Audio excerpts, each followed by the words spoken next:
told your friend you're not okay? And tell me what's wrong and why you never said you felt that way. And guess you're trying to stay strong and fake a smile until I look away. But I've known you too long, it hurts to watch your blue eyes fade to grey as you fade away. Hi dears, welcome back. എല്ലാവർക്കും പുതിയൊരു വീഡിയോയിലേക്ക് സ്വാഗതം. ഇന്ന് ഞാനൊരു day in my ലൈഫുമായിട്ടാണ് വന്നിരിക്കുന്നത് കേട്ടോ. സാധാരണ ഒരു റെസിപ്പി വീഡിയോ മാത്രമല്ല. അപ്പോൾ ഇന്നത്തെ ശനിയാഴ്ചയാണ്. ഞങ്ങൾ എൻ്റെ വീട്ടിൽ അച്ഛൻ്റെ അമ്മയുടെ അടുത്തേക്ക് പോവാണ്. മക്കൾ നേരത്തെ തന്നെ പോയിട്ടുണ്ടായിരുന്നു. അപ്പോൾ ഇന്ന് വീട്ടിൽ പോയിട്ടാണ് ലഞ്ചൊക്കെ ഉണ്ടാക്കുന്നത്. പോണ വഴിക്ക് ലഞ്ചിന് ഉണ്ടാക്കാനുള്ള കുറച്ച് സാധനങ്ങളൊക്കെ മേടിക്കാനുണ്ടായിരുന്നു. ഇന്ന് നമ്മളൊരു ബിരിയാണി വെക്കാമെന്ന് വിചാരിച്ചു. അപ്പോൾ അതിൻ്റെ വേണ്ട 1-2 സാധനങ്ങൾ മേടിക്കാനുണ്ടായിരുന്നു.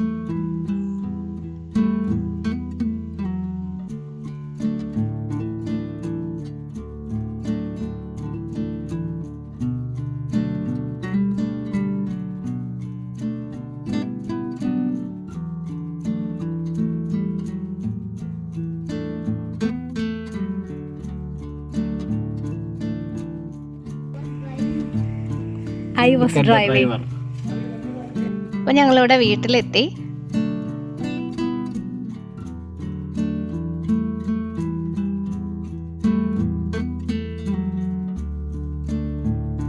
ഞാൻ വന്നപ്പോഴേക്കും അമ്മ ബിരിയാണിക്കുള്ള സവോളയൊക്കെ കുറച്ച് അരിഞ്ഞു വെച്ചു. പിന്നെ ഇഞ്ചിയും വെളുത്തുള്ളിയൊക്കെ വൃത്തിയാക്കിയൊക്കെ വെച്ചിട്ടുണ്ടായിരുന്നു.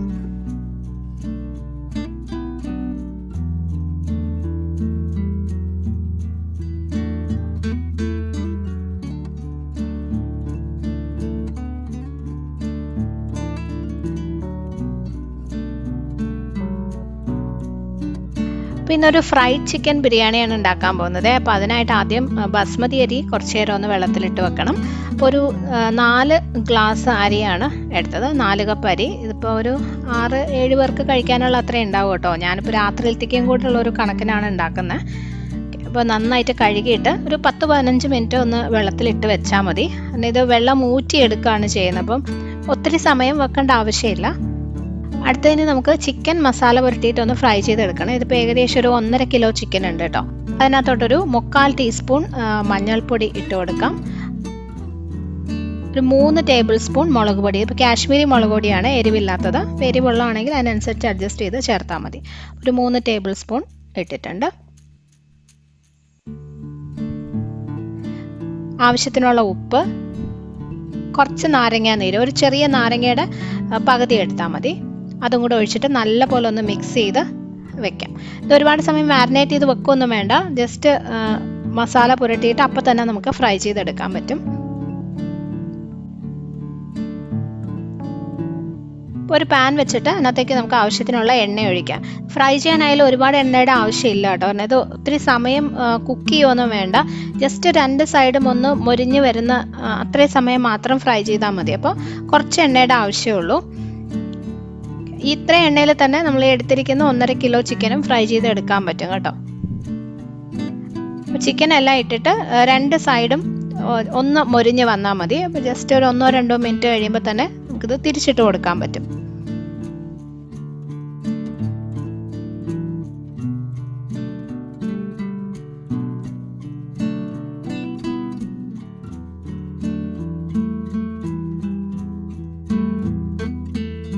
അപ്പോൾ ചിക്കൻ ഫ്രൈ ആവുന്ന സമയം കൊണ്ട് ഞാൻ പോയിട്ട് കുറച്ച് രമ്പേല, അതായത് നമ്മൾ ഈ ബിരിയാണി ഇല ഉണ്ടല്ലോ, അത് എടുത്തിട്ട് വരാം. ഇത് ചേർക്കുമ്പോൾ ബിരിയാണിക്ക് നല്ലൊരു മണമാണ് കേട്ടോ. പക്ഷെ കടകളിലൊന്നും അധികം അങ്ങനെ വാങ്ങാൻ കിട്ടത്തില്ല. ഇത് വീട്ടിലുള്ളത് കൊണ്ട് ഞാൻ എപ്പോഴും ബിരിയാണി ഉണ്ടാക്കുമ്പോൾ ചേർക്കും.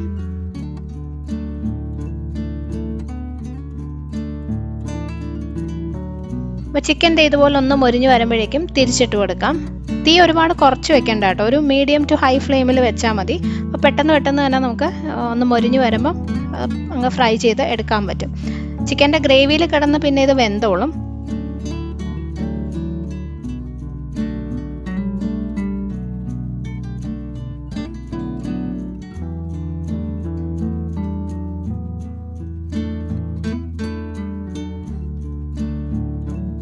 അത് ഫ്രൈ ചെയ്തുകൊണ്ടിരിക്കുന്ന സമയത്ത് തന്നെ ഞാൻ ചോറ് വെക്കാനുള്ള വെള്ളം വെച്ചിട്ടുണ്ട്. ഒരു പാത്രത്തിൽ നിറയെ വെള്ളം എടുത്തിട്ടുണ്ട്. അതിനകത്തേക്ക് കുറച്ച് പട്ട, ഗ്രാമ്പൂ, ഏലക്ക, ഒരു ചെറിയ തക്കോലം എല്ലാം കൂടി ഇട്ടിട്ടുണ്ട് കേട്ടോ. തക്കോലം ഒന്നും ഇല്ലെങ്കിലും കുഴപ്പമില്ല, പട്ടയും ഗ്രാമ്പും ഏലക്കയും മാത്രമായാലും മതി. അതിനകത്തേക്ക് ഇതുപോലെ ഒരു രമ്പയില അല്ലെങ്കിൽ ബിരിയാണി ഇല ഒന്ന് മുറിച്ചിട്ട് കൊടുക്കുവാണ്.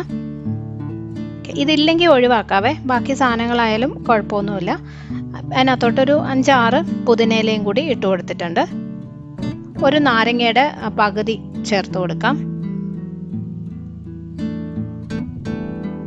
കുറച്ച് നെയ്യും കൂടി, ഒരു ടേബിൾ സ്പൂണോളം നെയ്യും കൂടി ഇട്ടിട്ടുണ്ട്. നല്ലപോലെ വെട്ടി തിളയ്ക്കണം. അത് കഴിഞ്ഞിട്ടാണ് നമ്മൾ റൈസ് ചേർക്കുന്നത്.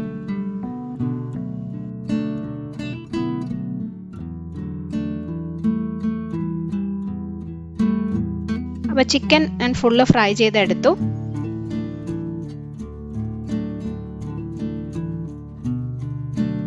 ഇത് നമ്മൾ ആദ്യം ഒഴിച്ച എണ്ണയാണ് കേട്ടോ. ഫുള്ള് ചിക്കനും ഫ്രൈ ചെയ്ത് എടുത്തു കഴിഞ്ഞിട്ട് പിന്നെയും ഇത്രയും ബാക്കിയുണ്ട്. അതാണ് ഞാൻ പറഞ്ഞത്, കുറച്ച് എണ്ണയുടെ ആവശ്യമുള്ളൂ. അതിനകത്തേക്ക് ജസ്റ്റ് ഒരു ടേബിൾ സ്പൂൺ നെയ്യും കൂടി ഒഴിച്ചു കൊടുക്കാം, മസാലയ്ക്ക് നല്ലൊരു ടേസ്റ്റ് കിട്ടാനായിട്ടാണ്. ഇനി അതിൽ ഒരു 4 അല്ലെങ്കിൽ 5 സവോള കനം കുറച്ച് അരിഞ്ഞത് ഇട്ട് കൊടുക്കാം. ഞാൻ 5 സവോള എടുത്തത്, അത്യാവശ്യം വലിയ സവോളയായിരുന്നു. ഇത് നല്ലപോലെ വഴറ്റി കൊടുക്കുക. സവോള നന്നായിട്ട് വാടി വരണം. എപ്പോഴും ഈ ചിക്കൻ ഫ്രൈ ചെയ്ത എണ്ണയിൽ തന്നെ ഇത് മസാല ഉണ്ടാക്കണം കേട്ടോ, അപ്പോഴാണ് ആ കറക്റ്റ് ടേസ്റ്റ് കിട്ടുന്നത്. സവോള നല്ലപോലെ ഒന്ന് വാടിക്കഴിയുമ്പം ഒരു 3 ടേബിൾ സ്പൂൺ ഇഞ്ചി വെളുത്തുള്ളിയും പച്ചമുളകും കൂടി ചതച്ചതാണ് കേട്ടോ. 2 വലിയ കഷ്ണം ഇഞ്ചി, ഒരു 10 അല്ലി വെളുത്തുള്ളിയും 2-3 പച്ചമുളകും കൂടി ഒന്ന് മിക്സിയിലിട്ടൊന്ന് ക്രഷ് ചെയ്തെടുത്തതാണ്. അതും കൂടി ചേർത്തിട്ട് വീണ്ടും നന്നായിട്ട് വഴറ്റി കൊടുക്കുക. സവാള കുറച്ചും കൂടി നല്ലപോലെ വാടണം. ഇഞ്ചിയുടെയും വെളുത്തുള്ളിയുടെയും ഒക്കെ ഒരു പച്ച ചൊവ മാറുകയും വേണം. ഇനി ഇതിൽ നമുക്ക് കുറച്ച് മസാലപ്പൊടികൾ ചേർക്കാം. ഒരു 1/2 ടീസ്പൂൺ മഞ്ഞൾപ്പൊടി, 3.5 ടീസ്പൂണോളം ഗരം മസാലപ്പൊടിയോ ബിരിയാണി മസാലയോ ചേർക്കാം. ഞാൻ ഗരം മസാലയാണ് യൂസ് ചെയ്തിരിക്കുന്നത്, അത് വീട്ടിലുണ്ടാക്കിയതാണ്. ഗരം മസാലയുടെ അളവ് നിങ്ങൾക്കൊന്ന് അഡ്ജസ്റ്റ് ചെയ്ത് ചേർക്കാം കേട്ടോ, കുഴപ്പമൊന്നുമില്ല. നേരത്തെ ചിക്കൻ മാരിനേറ്റ് ചെയ്തപ്പോൾ അതിനകത്ത് മുളക് പൊടിയും മഞ്ഞൾപ്പൊടിയും ഒക്കെ ചേർത്തിട്ടുണ്ട്, അതുകൊണ്ട് പിന്നെ ഇതിനകത്ത് വേറെ മസാലയൊന്നും വേണ്ട. നല്ലപോലെ മിക്സ് ചെയ്ത് അതിൻ്റെ ചുവ മാറിക്കഴിയുമ്പം 2 വലിയ തക്കാളി അരിഞ്ഞതും കൂടി ഇട്ട് നന്നായിട്ട് മിക്സ് ചെയ്യാം. ഇനി ഈ തക്കാളി നല്ലപോലെ വെന്ത് വരണം. തക്കാളി ഇതുപോലെ നല്ലതായിട്ട് വെന്ത് കഴിയുമ്പോൾ ഇതിനകത്തേക്കൊരു 3 ടേബിൾ സ്പൂൺ തൈര് ചേർത്ത് കൊടുക്കാം. അധികം പുളിയില്ലാത്ത തൈരാണ് നല്ലത്.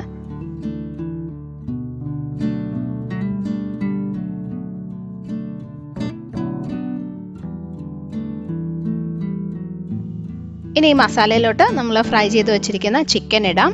ഒരു വലിയ പിടി മല്ലിയില, അത്രയും തന്നെ പുതിനയില, പിന്നെ ഒരു രമ്പയില മുറിച്ചിടാം. അപ്പോൾ ഒരെണ്ണം നമ്മൾ ചോറ് വേവിക്കാനും ഇട്ടിട്ടുണ്ട്, ഒരെണ്ണം മസാലയിലും ചേർക്കണം. ഇല്ലെങ്കിൽ ഒഴിവാക്കാം കേട്ടോ. നല്ല പോലെ മിക്സ് ചെയ്തെടുക്കുക. ഇതിനകത്ത് ഇപ്പോൾ ഞാൻ ഉപ്പ് ചേർക്കുന്നില്ല, കാരണം ചിക്കനിൽ മാരിനേറ്റ് ചെയ്തപ്പോൾ ആവശ്യത്തിന് ഉപ്പ് ഉണ്ടായിരുന്നല്ലോ. അപ്പോൾ ഈ മസാല ഒന്ന് തിളച്ച് വന്നിട്ട് ഉപ്പ് നോക്കിയിട്ട് വേണമെങ്കിൽ അപ്പോൾ ചേർത്ത് കൊടുത്താൽ മതി. നല്ലപോലെ മിക്സ് ചെയ്തെടുത്തു. ഇനി ഇതിനകത്തേക്ക് 1 ഗ്ലാസ് വെള്ളം ഒഴിക്കുകയാണ് കേട്ടോ. ഫ്രൈ ചെയ്ത ചിക്കൻ ആയതുകൊണ്ട് ഇനി ഇതിനകത്തുനിന്ന് ചിക്കനിൽ നിന്ന് വെള്ളം വരത്തില്ല. അപ്പോൾ ഗ്രേവിക്ക് ആവശ്യത്തിനുള്ള 1 ഗ്ലാസ് വെള്ളമാണ് ഒഴിച്ചിരിക്കുന്നത്. അപ്പോൾ ഇതൊരു 10 മിനിറ്റും കൂടി ഒന്ന് ലോ ടു മീഡിയം ഫ്ലെയിമിൽ വെച്ചിട്ട് കുക്ക് ചെയ്തെടുത്താൽ മതി. ചിക്കൻ നമ്മൾ ഫ്രൈ ചെയ്യുമ്പോൾ തന്നെ ഒരു പകുതി വേവൊക്കെ ആയിട്ടുണ്ടാവും. അപ്പോൾ ബാക്കി കുറച്ച് സമയം കൂടി ഒന്ന് കുക്ക് ചെയ്താൽ മതി. അപ്പോൾ നമുക്കൊരു ലോ ടു മീഡിയം ഫ്ലെയിമിൽ 10 മിനിറ്റും കൂടി വെക്കാം.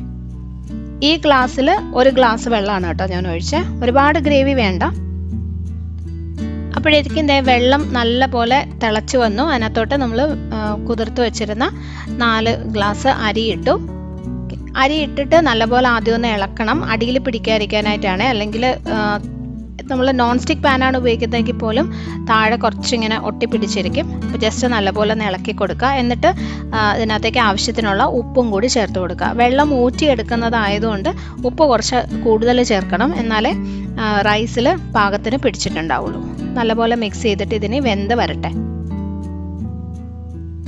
അപ്പോൾ അതൊക്കെ റെഡിയാവുന്ന സമയം കൊണ്ട് ഞാൻ കുറച്ച് സവാള ഒന്ന് ഫ്രൈ ചെയ്തെടുക്കുകയാണേ. 1 സവാളയുടെ പകുതിയേ എടുത്തിട്ടുള്ളൂ, ദം ചെയ്യുമ്പം യൂസ് ചെയ്യാനായിട്ട് മാത്രം.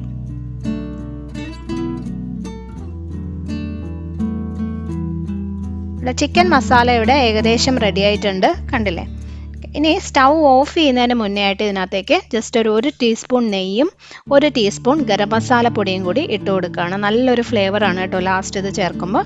നല്ലപോലെ ഒന്ന് മിക്സ് ചെയ്ത് വെക്കുമ്പോൾ നമ്മുടെ മസാല റെഡി.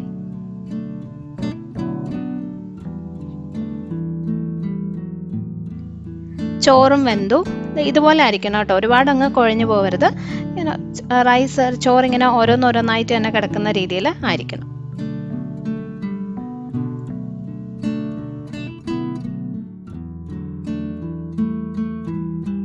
പിന്നെ നമുക്ക് ബിരിയാണി ഒന്ന് ദം ചെയ്തും കൂടി എടുത്താൽ മതി. വലിയൊരു പാത്രം എടുത്തിട്ടുണ്ട്, അതിനകത്തേക്ക് കുറച്ച് നെയ്യൊന്ന് തടവി കൊടുത്തു. എന്നിട്ട് ആദ്യത്തെ ലെയറായിട്ട് ചിക്കൻ മസാല ഇട്ടു, അതിൻ്റെ മുകളിൽ റൈസ് ഇട്ടു. നമ്മൾ ഫ്രൈ ചെയ്ത് വെച്ച കുറച്ച് സവോള, കുറച്ച് മല്ലിയില, പുതിനയില വേണമെങ്കിലും ചേർക്കാം കേട്ടോ. അടുത്ത ലെയർ വീണ്ടും ചിക്കൻ ഇട്ട് കൊടുക്കുകയാണ്. നമ്മൾ സാധാരണ ബിരിയാണി ദം ചെയ്യുന്ന പോലെ ഒരു 3 ലെയറായിട്ട് ആണ് ഞാൻ ഇട്ടത് കേട്ടോ. ഏറ്റവും മുകളിലായിട്ട് സവോളയും മല്ലിയിലയും ഇട്ട് കൊടുക്കാം. നെയ്യ് വേണമെങ്കിൽ ഈ സമയത്ത് കുറച്ച് മുകളിൽ ഒഴിച്ചു കൊടുക്കാം. ഇനി ഇത് അടച്ചു വെച്ചിട്ട് ദം ചെയ്യാം. ഇപ്പോൾ ഒരു ദോശക്കല്ല് ഞാൻ നല്ലപോലെ ചൂടാക്കിയിട്ടുണ്ടായിരുന്നു. ഇനി ലോ ഫ്ലെയിമിലോട്ട് മാറ്റിയിട്ട് ഈ നമ്മൾ ബിരിയാണി പാത്രം വെച്ചു. ഒരു 10-15 മിനിറ്റ് അതുപോലെ ഒരു ഏറ്റവും ലോ ഫ്ലെയിമിൽ വെച്ചിരുന്നാൽ മതി.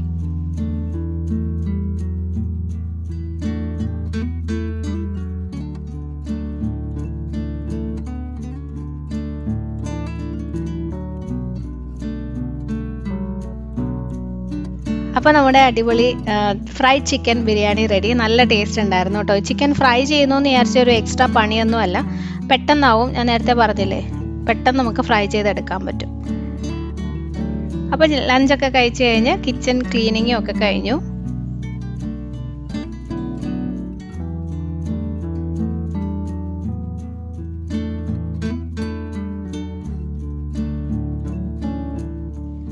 അപ്പോൾ ലഞ്ചൊക്കെ കഴിച്ച് കഴിഞ്ഞ് ഞങ്ങൾ കുറച്ച് നേരം റെസ്റ്റൊക്കെ എടുത്തു. അമ്മ അപ്പോഴും ഓരോരോ പണികളായിട്ട് നടക്കാം കേട്ടോ. അമ്മ ഒരിക്കലും വെറുതെ ഇരിക്കത്തില്ല, എന്തെങ്കിലുമൊക്കെ ഇങ്ങനെ ചെയ്തുകൊണ്ടിരിക്കണം. അപ്പോൾ ഇപ്പോൾ അത് ഒരു മഞ്ഞളെണ്ണ ഉണ്ടാക്കാൻ പോവാണ്. ഇത് കുട്ടികൾക്ക് മാത്രമല്ല നമുക്ക് എല്ലാവർക്കും സ്കിന്നിന് ഒത്തിരി നല്ലതാണ് കേട്ടോ ഈ മഞ്ഞളെണ്ണ. പച്ചമഞ്ഞൾ അരച്ച് വെളിച്ചെണ്ണയും കൂടി ചേർത്ത് നമ്മൾ എണ്ണ കാച്ചത്തില്ലേ, അതുപോലെ എണ്ണയാക്കി എടുക്കുന്നതാണ്. അപ്പോൾ ഞാൻ ഒരു 2-3 ആഴ്ച കൂടുമ്പോഴൊക്കെ കുട്ടിക്ക് ദേഹത്ത് ചെറുതായിട്ട് കുറച്ചൊന്ന് ഇട്ട് കൊടുത്തു കഴിഞ്ഞാൽ നല്ലതാണ്.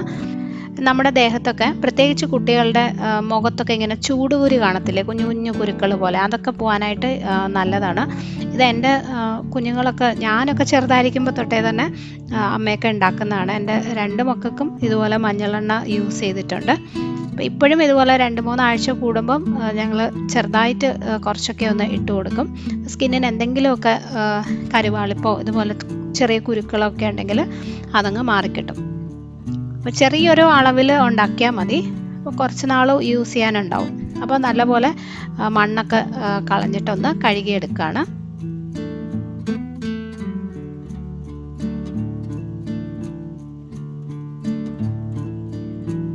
ഇതിൻ്റെ കൂടെ കുറച്ച് ആര്യവേപ്പിൻ്റെ ഇലയും കൂടി ചേർത്താൽ കൂടുതൽ നല്ല കേട്ടോ. ആര്യവേപ്പ് പിന്നെ എല്ലാവർക്കും അറിയാമല്ലോ, ഭയങ്കര നമ്മുടെ സ്കിന്നിനായാലും അതല്ലാതെ നമ്മൾ ഈ ഇതിട്ട് വെള്ളമൊക്കെ തിളപ്പിച്ചൊക്കെ കുടിച്ചു കഴിഞ്ഞാലും ഒത്തിരി നല്ല, നമുക്ക് ഭയങ്കര മെഡിസിനൽ വാല്യൂ ഉള്ള സാധനമാണ്.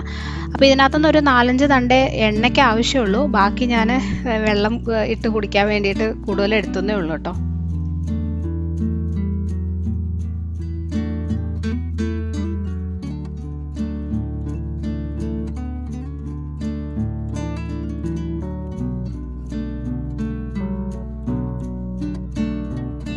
ഇപ്പോൾ ഈ ഇല ഒരു 4-5 തണ്ട് എടുത്ത് വെക്കാം. ബാക്കിയുള്ള നമ്മൾ ഈ കറിവേപ്പിലയൊക്കെ ഫ്രിഡ്ജിൽ സൂക്ഷിച്ച് വെക്കത്തില്ലേ, അതുപോലെ ഒരു ബോക്സിൽ എന്തെങ്കിലും ആക്കി തുണിയിലോ പേപ്പറിലോ ഒക്കെ പൊതിഞ്ഞ് വെച്ച് കഴിഞ്ഞാൽ ഇടയ്ക്ക് ഇങ്ങനെ വെള്ളം തിളപ്പിക്കുമ്പോൾ അതിനകത്ത് ഒരു 2-3 ഇലയും കൂടിയൊക്കെ ഇട്ട് തിളപ്പിച്ച് കുടിച്ചു കഴിഞ്ഞാൽ നല്ലതാണ് കേട്ടോ. വെയിറ്റ് ലോസിനൊക്കെ ഒത്തിരി നല്ലതെന്നാണ് പറയുന്നത്. അല്ലാതെ തന്നെ അതിന് ഒരുപാട് മെഡിസിനൽ വാല്യൂസ് ഉണ്ട്. മഞ്ഞളിൻ്റെ തൊലിയൊക്കെ കളഞ്ഞ് നല്ലപോലെ കഴുകി വൃത്തിയാക്കി വെച്ചിട്ടുണ്ട്. ഒരു കല്ലിൽ വെച്ചാണ് അരച്ചെടുക്കുന്നത്. ഇതങ്ങനെ നമ്മൾ വീട്ടിൽ സ്ഥിരം യൂസ് ചെയ്യുന്ന കല്ലല്ല. മസാലയൊന്നും ചമ്മന്തി അരയ്ക്കാനോ അങ്ങനെ ഒന്നും ഉപയോഗിക്കാറില്ല. മിക്സി ജാറിൽ ചെയ്താലും കുഴപ്പമൊന്നുമില്ല കേട്ടോ. പക്ഷെ അതിനകത്ത് കറ പിടിക്കും, പിന്നെ അത് പോകാൻ ഇച്ചിരി പാടായിരിക്കും. പച്ചമഞ്ഞളല്ലേ. പച്ചമഞ്ഞൾ നമുക്ക് ഈസി ആയിട്ട് വീട്ടിൽ വളർത്താൻ പറ്റും കേട്ടോ. അമ്മ ഒരു ഗ്രോ ബാഗിലാണ് വെച്ചിരുന്നത്, അതിനകത്ത് തന്നെ നിറയെ പിടിച്ചിട്ടുണ്ട്. അല്ലെങ്കിൽ തന്നെ മാർക്കറ്റുകളിലെല്ലാം ഇഷ്ടം പോലെ വാങ്ങിക്കാൻ കിട്ടുന്നതാണ്. നമ്മൾ ഈ പാക്കറ്റിലൊക്കെ വാങ്ങിക്കുന്നതിൽ ശരിക്കും അതിനകത്ത് വേറെ എന്തെങ്കിലുമൊക്കെ അവർ ചേർത്തിട്ടുണ്ടോ എന്നൊന്നും നമുക്ക് അറിയില്ലല്ലോ. അപ്പോൾ നമുക്ക് യൂസ് ചെയ്യാനായാലും കുട്ടികൾക്ക് ഇട്ട് കൊടുക്കാനായാലും എപ്പോഴും പച്ചമഞ്ഞൾ നമ്മൾ ഇതുപോലെ ഫ്രഷ് ആയിട്ടുള്ളത് യൂസ് ചെയ്യുന്നത് തന്നെയാണ് നല്ലത്. ഇതിനകത്തോട്ട് ഈ മഞ്ഞളും വേപ്പിലയും കൂടി ഒരുമിച്ച് അരയ്ക്കുന്നതാണ് നല്ലത്. ഇല മാത്രമാകുമ്പം അരഞ്ഞു കിട്ടാൻ ഇച്ചിരി ബുദ്ധിമുട്ടായിരിക്കും, അതിങ്ങനെ തരി തരി പോലെ തന്നെ കിടക്കും. രണ്ടും കൂടി ഒരുമിച്ച് ഇങ്ങനെ അരച്ചെടുക്കുക.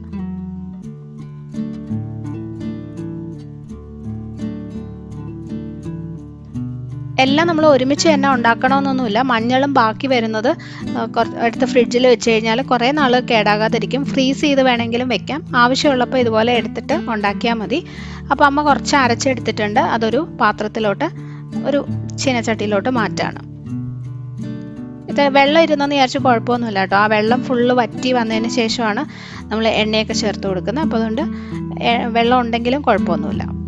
ഇതിനകത്തോട്ട് കുറച്ച് തേങ്ങാപ്പാലും കൂടി ഒഴിക്കുന്നുണ്ട്.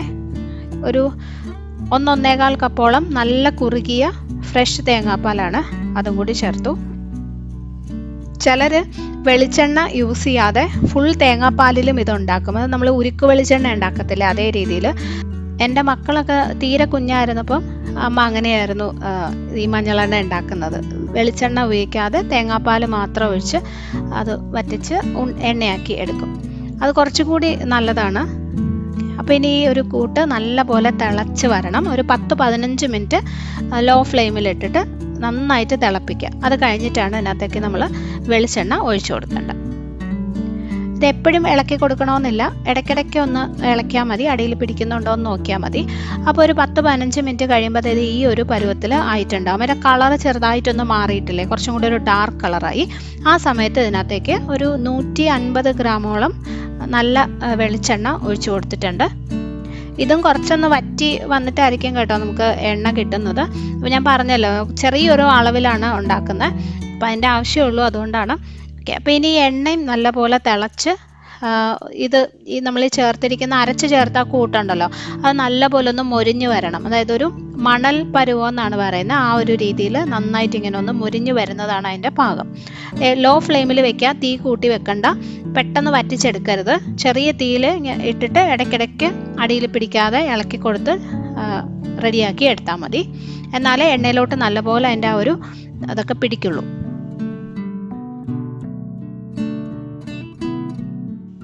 അപ്പോൾ ഇതാ എണ്ണ റെഡി ആയിട്ടുണ്ട്, കണ്ടോ. എൻ്റെ ആ ഒരു അതിൽ നല്ലപോലെ മൊരിഞ്ഞ് നല്ലൊരു ബ്രൗൺ കളറിലായിട്ടുണ്ട്. നമുക്ക് അരിച്ചെടുക്കാം. ആ ചൂടോടുകൂടി തന്നെ അരിക്കണം കേട്ടോ, പിന്നെ ആ ചൂട് എണ്ണയിൽ അതുപോലെ വെക്കരുത്, അപ്പം തന്നെ അരിച്ചെടുക്കുക. ഒരു 2 മണിക്കൂറൊക്കെ അങ്ങനെ തന്നെ വെക്കുക. എന്നിട്ട് നല്ല വൃത്തിയുള്ളൊരു കുപ്പിയിൽ അടച്ച് സൂക്ഷിക്കാം. അപ്പോൾ ഇതൊക്കെയായിരുന്നു ഞങ്ങളുടെ ഒരു ശനിയാഴ്ചത്തെ വിശേഷങ്ങൾ. രാത്രി ഡിന്നർ ഒന്നും ഉണ്ടാക്കേണ്ട ആവശ്യമില്ല, കാരണം ബിരിയാണിയൊക്കെ കുറച്ചിരിപ്പുണ്ട്. അപ്പോൾ അതുകൊണ്ട് അതൊന്നും കാണിക്കാനില്ല കേട്ടോ. അപ്പോൾ ഈ വ്ലോഗ് നിങ്ങൾക്ക് ഇഷ്ടമായിട്ടുണ്ടാവുമെന്ന് വിചാരിക്കുന്നു. അടുത്തൊരു നല്ല വീഡിയോ ആയിട്ട് നമുക്ക് വീണ്ടും കാണാം. Bye friends, thank you for watching.